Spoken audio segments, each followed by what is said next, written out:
xidhnow badda cas 24 TV xildhibaan xasan shaar oo kamid ah mudanayaasha golaha deegaanka degmada caasimadda ee Hargeysa oo maanta waraysi gaar ah siinayay telefishinka caalamiga ee badda cas 24 ayaa waxa uu markii ugu horeysay qiray in khilaafyada dhuleed ee ku soo noqnoqda shacabka caasimadda Hargeysa ay mas'uuliyadeeda leedahay dawladda hoose isla markaana ay qorsheynayaan sidii looga bixi lahaa arrintaas sidoo kale xildhibaanka ayaa gees isaga duway hadallo uu sheegay afayeenka xisbiga mucaaradka wadani oo ahaa in mayrka caasimaddu abaabul iyo dhalinyaro fowdaysa banaanbaxyada xisbiga mucaaradka wadani runaantii waa dawladda hoose baa la oranayaa cidda waxa samaysay oo been maaha qaladka inta aan leenahay waanu qaadanaynaa laakiin waxa weeyaan cidda meesha joogta marka degmada joogto aan xogogaal u ahayn in badan waxa la arkay isbedelada marka dawliga ay dhacaan ama dawladda hoose noqoto mid xabaan noqotay dadkeenu arkiifyada say ugu noqdaan wax u hubiyaan way fudud way adag tahay marka waan ka xunahay runaantii in arrinta caasi ay dhacdo laakiin waxa weeyaan dib u dhicmayso qorshihii hore dhamaantiina waanu bedelay iminka mobile baanu ka dhignay qorshihii haddii la hayraa waana arki doontaan isbedelka weyn aan ku talaabsanay maalin walba caqabad baa imanaysa dadkuna way ka korayaan maalinta ka dambaysa wax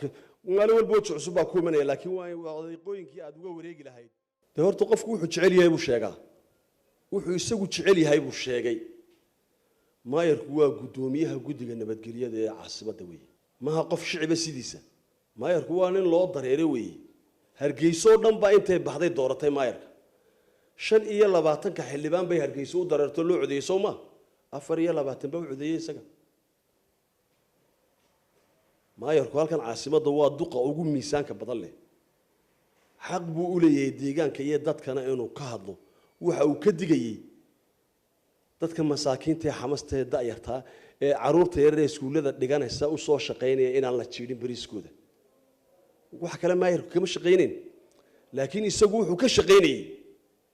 intuu TV-ga soo fadhiistay buu maayarka lacag bixinayo dhibaatooyin sameynayay eesh macquul ma mas'uuliyad baa waxa sameeyay waa mas'uuliyad darro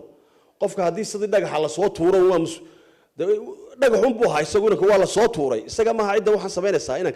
inanka maaha xasha barkhad maaha cidda waxaan barkhad sida dhagaxa la soo tuuro barkhad dhagaxun buu ahaa marka meeshii lagu tuuro uu ku dhacayaa dim wasaasun hadalkiisuna waa la mid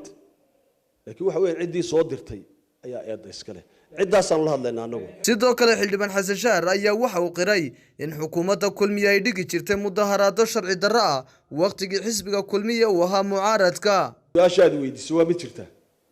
dawladdii xilligaa jirtay miyay ogolaatay ee uu jiiray way ka hortagtay because sharci jabin buu sameeyay kulmiye xilligaa